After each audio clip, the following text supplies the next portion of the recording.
From Syria to Turkey to Egypt and Iran, Russia is expanding its influence across the Middle East and beyond. How is Russia changing relations in the region? As one of the foreign military powerhouses operating in Syria, Russia has planted itself as a major player in the Middle East. Now Russia is expanding to strengthen relations, from military exercises with Egypt to increased cooperation with Turkey. For more on Russia's increasing role in the Middle East, CCTV's Kevin Ozebek joins us from Moscow. And Kevin, Russia has been increasingly active in the Middle East. How is it expanding its role there? Well, it sure has been. We're definitely seeing Vladimir Putin try to extend and expand his sphere of influence. First and foremost, there's a situation in Syria. Syrian President Bashar al-Assad is obviously President Putin's strongest Arab ally. So definitely Russia does not want to see Assad go, so it can keep that relationship and it can keep that military presence in Syria. But moving beyond Syria, we've also seen Egyptian President General Sisi and Vladimir Putin essentially courting each other. Not too long ago, we saw the first joint Egyptian and Russian military exercise. Those exercises will continue into next year. Also, Vladimir Putin wants to have his hand in the situation in Iraq. He's promising more weapons, more financial support to the country as it tries to battle ISIS. Just this year, the King of Morocco had his first visit to Russia in more than 15 years. When it comes to Turkey, there was a huge row between Moscow and Ankara earlier this year when Turkey shot down a Russian jet over Syria. But we've seen relations between Turkey and Russia mellow and improve. And now there's talk that both countries will work together to lay the groundwork for a natural gas pipeline to fuel the energy needs of Europe. Now, Kevin, as the United States decreases its involvement in the region, does Russia see itself filling a void? Well, not everyone does think that the U.S. is distancing itself from the Middle East. There's a number of reasons that analysts say the U.S. is still very actively involved in the Middle East right now, but right now it doesn't have very many options when it comes to trying to stop the crisis in Syria. But of course, many also say that when it comes to the benefits for Russia here, this gives Vladimir Putin an opportunity to take the focus outside of Russia. Right now here in Russia, some economists believe this is a country on the brink of a recession. We know that the ruble has been devaluing. So as Putin tries to sell this Middle East strategy to the people, he's seeing a lot of support for it, and it works for him right now. So that's why many are saying this is a prime opportunity for him to try to expand his influence in the Middle East. Thanks, Kevin. That's CCTV's Kevin Ozebek reporting from Moscow. Joining us now for more from the U.S. state of Rhode Island, Vladimir Goldstein is a professor of Slavic Studies at Brown University. From Cairo, Khaled Dawood is Deputy Editor-in-Chief of Al-Ahram Weekly. And with us here in the studio is Ali Chinar. He is Executive Vice President of the Turkish Heritage Organization. Thanks to all of you for joining us. Vladimir, as our reporter just pointed out, Russia is increasing cooperation with Turkey. It's been carrying out military exercises with Egypt. And of course, we know about the Russian involvement in Syria, very significant military involvement in Syria. Question is, why is Russia investing so much in expanding its influence in the Middle East? Well, historically, Russia was always involved in the Middle East. First of all, part of it is borders there, so they have much more direct interest in this area than, for example, the United States, which is not bordered with any of the countries. It's a Russian sort of, so to speak, backyard. So since 19th century, they were studying the area. They were making peace and wars with Turkey and Iran and many other countries. And they continue to involve it under the Soviets as well. The only moment when they sort of withdraw is during Russian perestroika and collapse of the Soviet Union, when the country was dealing with internal problems. However, that lack of involvement in the last 20, 30 years, I think, sent the wrong message to the United States, that they basically can control the area, the region, any way they want. And now Russia is sort of coming back. And I think so they are kind of more or less returning to the area, and they're returning with a particular demand of multinational, multi-interest role. So they will continue to negotiate with Iran and Turkey and any other players in the area, and try to sort of keep their alliances together. Khalid, Russia may be returning to the area, but the United States has been the dominant power in that region for a very long time. And by one metric, it still remains a dominant power. It has the highest number of troops in the area, 35,000. It has a big military presence. In other terms, it has something, dozens, hundreds of pieces of military equipment, or military assets, as they sometimes called.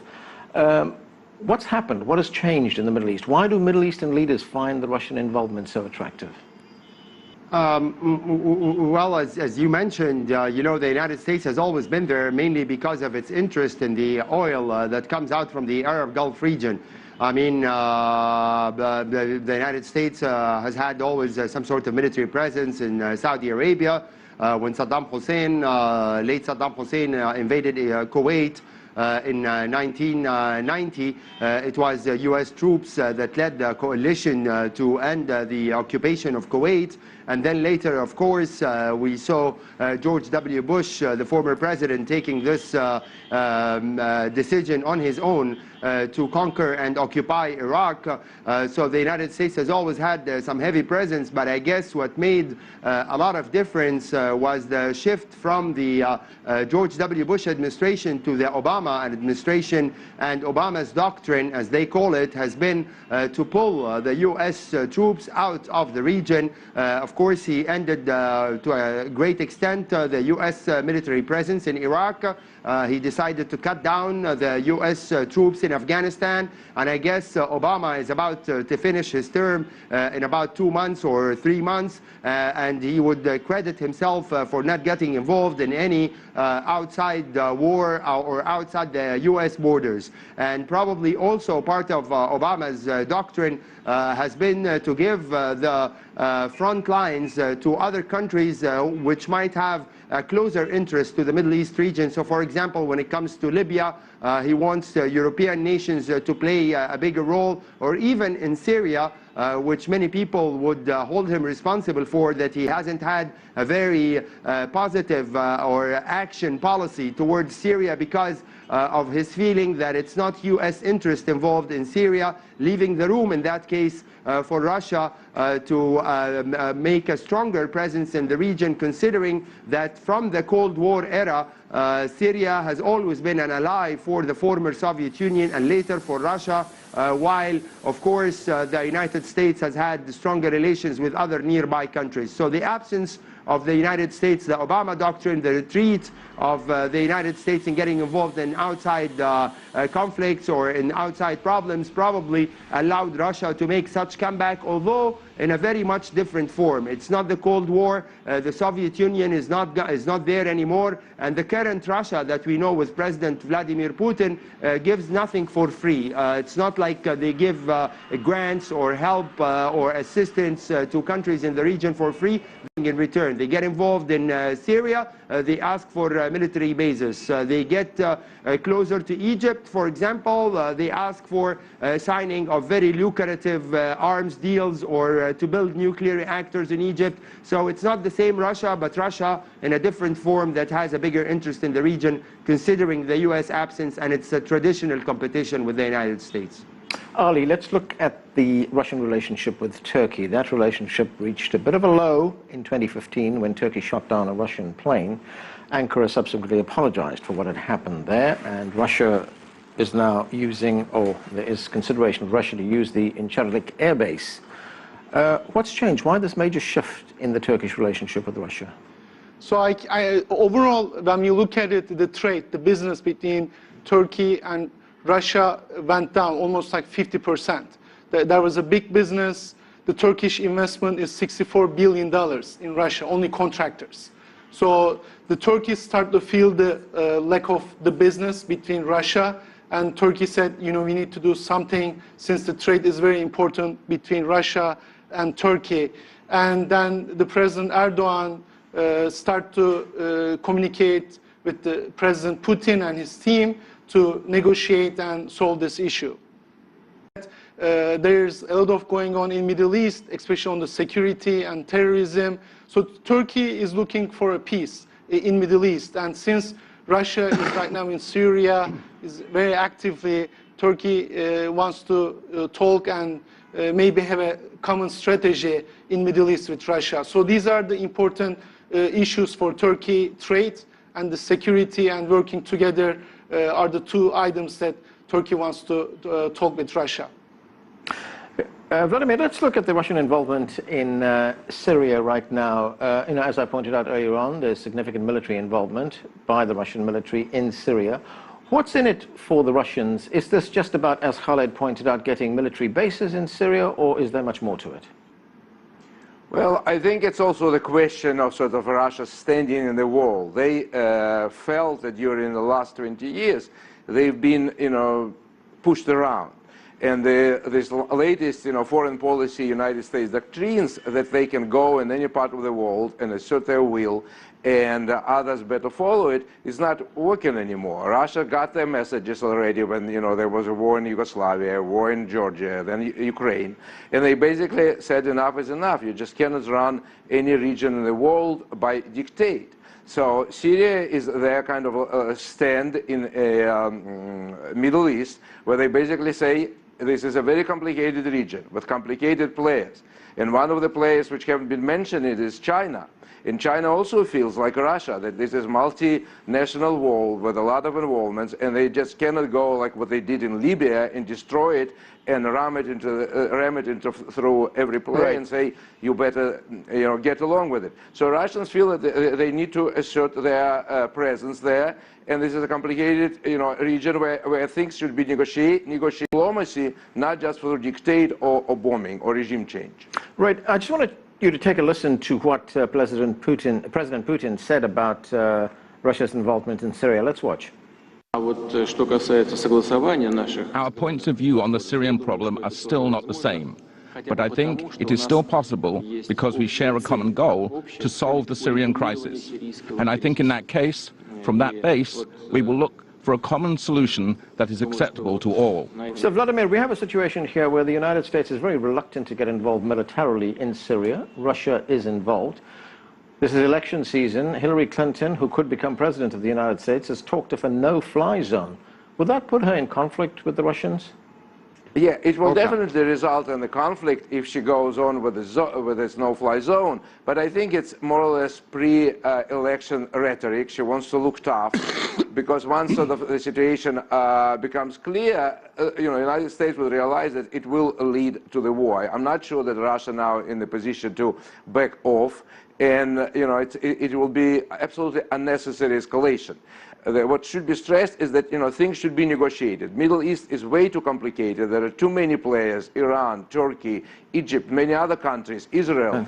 And the United States cannot just let, say, oil states like Saudi Arabia do what they want, or make sure that nobody is touching Israel, and this was the politics, more or less. Saudi Arabia does what they want as long as they don't touch Israel, and the rest of the countries better follow the orders. The situation is changed, and time to negotiate, and I think the United States have to sort of deal with this. Khaled, you wanted to say? No, I mean, I think Syria is a very important testing ground. On how the United States and Russia are going to handle their future relations. Unfortunately, the Middle East region is in a big mess. Lots of traditional countries basically either torn into pieces or ended up in civil war, such as Libya or Syria, or Iraq, and even in Egypt after the January 25th revolution and all the changes we've been through over the past 6 years. I'm not so sure of Egypt's ability to interfere in a very positive or useful manner in the conflict in Syria, or the conflict in Yemen, or in the conflict in Iraq. But at the same time, I think Russia should consider on the long term that many Arabs and many Syrians do not look favorably, or actually are very much against the current Syrian regime of President Bashar al-Assad. And I guess Russia should play a more positive role in trying to solve this solution by convincing Mr. Assad to compromise, and maybe recognize that it's going to be very difficult for him to stay in power after 6 6 years of massive war, after nearly over 350,000 people who were killed after all these bombs and raids. I mean, Russia should not just hold all its bets on the Syrian President Bashar al-Assad, especially that the United States, together with its other allies like Saudi Arabia, like Qatar, like maybe Turkey to a certain extent, although Turkey's position has likely changed after the latest coup attempt. Maybe they are not as active as they wanted to be before in attempts to overthrow the President Bashar Assad. But at the end of the day, I guess Russia would be doing the region a big favor if it manages to agree with the United States on some sort of compromise that will mainly benefit the Syrian people and stop this bloodshed. I mean, Mr. Bashar Assad, President Bashar Assad, he is very much involved in all the bloodshed that has happened. The opposition that's supported by the United States is also very much involved in the bloodshed and the killing and the immigration of millions of people, turning them into refugees. So if the United States, or particularly Russia, considering its historic relations with the region, wants to play a positive role, I guess it has to give some advice to President Bashar Assad that there is no room for him in the future of Syria if they truly want a compromise. Okay. Ali, President Putin had a meeting with his Turkish counterpart just a few months ago. Let's listen to President Putin's view on the relationship with Turkey. Let's watch this. We lived through a very complicated moment in relations between our states, and we very much want, and I feel our Turkish friends want, to overcome the difficulties in the interests of the Turkish and Russian people. So we have Turkey, which is a member of NATO, a very important member of NATO. Do you think it's the Russian intention to push a wedge between Turkey and its other traditional Western allies in NATO? I believe they are trying to, yes, make it Turkey closer to Russia. But when we look at Syria right now, Turkey is working closely with the United States and other allies, especially fighting against terrorism. And Turkey wants still Assad move out from the administration. I mean, Turkey has a big problem with Assad, and Russia is supporting Assad. And the refugee crisis still continues in the region, and this is one of the biggest problems for Turkey. And Assad is the #1 responsible for this refugee crisis. So when we look at overall the security perspective and being a partner of NATO, being an ally of NATO, there is a huge disagreement between Russia and Turkey. I can say that. And that's why Putin and President Erdogan came together to sit down and talk about this issue. On the trade side, it's fine, but on the security and Assad issue, I don't think there will be an agreement. And same with the Hillary Clinton perspective, Turkey is saying that we also want a no-fly zone, and Turkey is insisting for many years now. Okay, we're going to have to take a break right now. Coming up, how can Russia change the dynamic in the Middle East? Our panel weighs in on that and more. That's coming up next. You're watching The Heat. Stay with us.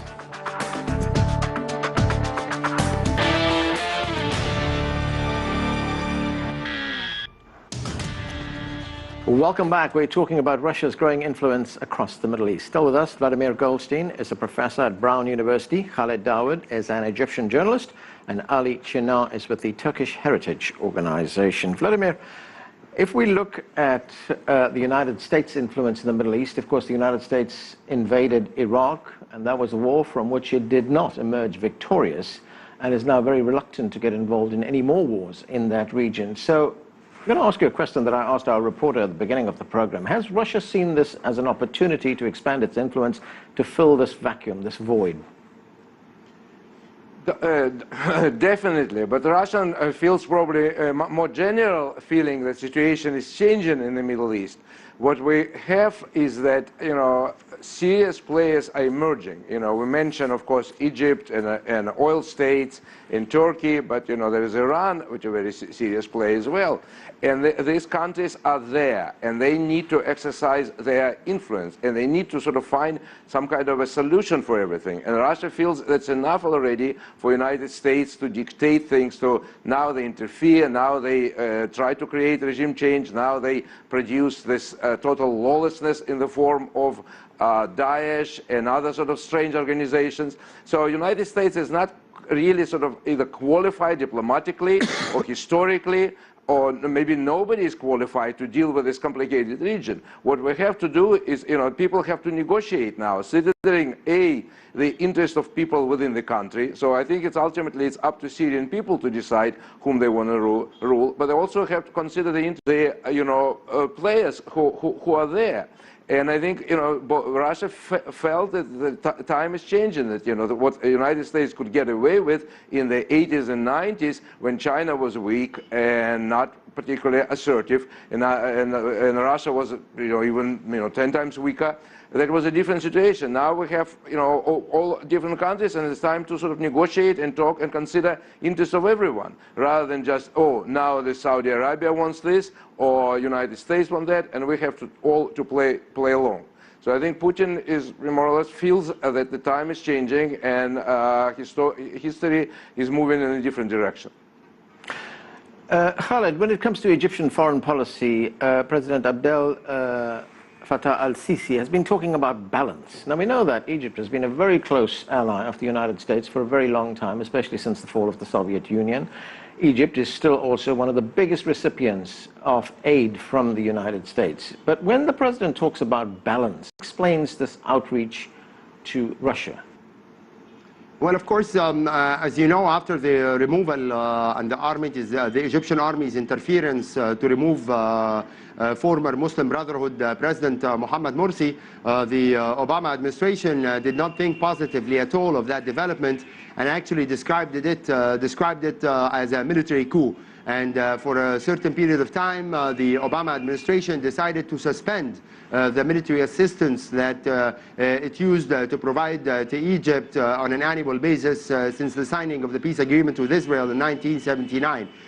So in this particular difficult time for President Abdel Fattah al-Sisi, when he didn't have a lot of international recognition or willingness to cooperate with him because of the removal of Mohammed Morsi after popular demonstrations on June 30, 2013, probably President Sisi thought of Russia and President Putin as the only available alternative to try to compensate for some of Egypt's needs, even though we've always had strong relations with Russia. I mean, not in terms of arms purchases necessarily over the past 15 or 20 years, but in terms of importing wheat, Russian tourists who come to Egypt or used to come to Egypt before the Russian plane incident the tragic accident of the Russian plane. We used to have at least 3 million Russians who come to Egypt, but nevertheless, after the removal of Morsi and Mr. Sisi becoming president, I guess President Sisi looked very much at President Putin as a possible ally while facing the sort of unwelcoming United States and European nations. And I guess President Putin, to a large extent, responded to those wishes of President Sisi. He received them at least twice in Moscow. They met a few times in other international gatherings. But of course, as I said before, Russia is not the former Soviet Union, and when sort of differences happen between Egypt and Russia over the Russian aeroplane, for example, Russia takes a very hard-line stand and demands many changes in the Egyptian security system at airports, and until now, 1 year later, we have not seen the Russian tourists back. There are some important contracts that have been signed, such as Russia building 4 small electricity nuclear reactors in Dab'a for $25 billion. So Mr. Sisi is trying to balance the lack of cooperation with the United States at this stage by strengthening ties with Russia. Right. Ali, the Turkish government was very critical of the United States in the wake of that failed coup back in July. Turkey said that the United States was giving sanctuary to one of the coup leaders, even accused the United States in some instances of being behind the coup. How much of a turning point was that for relations between Turkey and the United States on the one hand, and on the other, was that one of the reasons why Turkey decided it has to improve relations with Russia?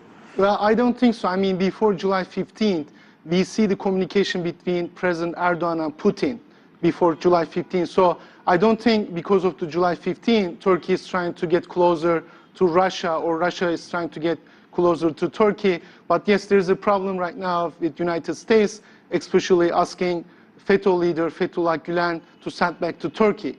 And if this continues, then next year we'll see big problem, the relationship between Turkey and United States. Do you think that relationship will deteriorate even further? I think so, because Turkey recognizes right now FETÖ leader Fethullah Gülen as a terrorist organization, and Turkey is saying that if FETÖ is a terrorist organization, you should, send him back to Turkey, and we'll take care of him, and he's going to go to the court. And why Turkey is insisting? Because United States and Turkey are allies over 50 years. So if Turkey is asking a suspect or terrorist organization leader, he should be sent back. And as I said, this will be a big problem if they don't solve the problem.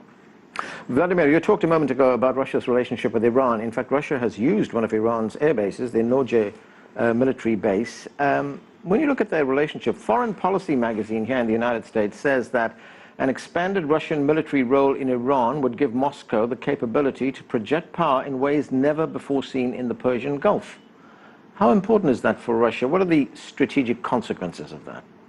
Well, first of all, it will be certain historical kind of restoring historical ties with Iran, because Russia was traditionally an ally with Iran in Middle East throughout 19th century. There were always tensions, so-called sort of great game, their own things. They wanted to make sure that nobody gets close to India, and Russia had their own allies. So it will be like a certain restoration. It is very important for Russia, to be in this area. So I think it sort of makes sense.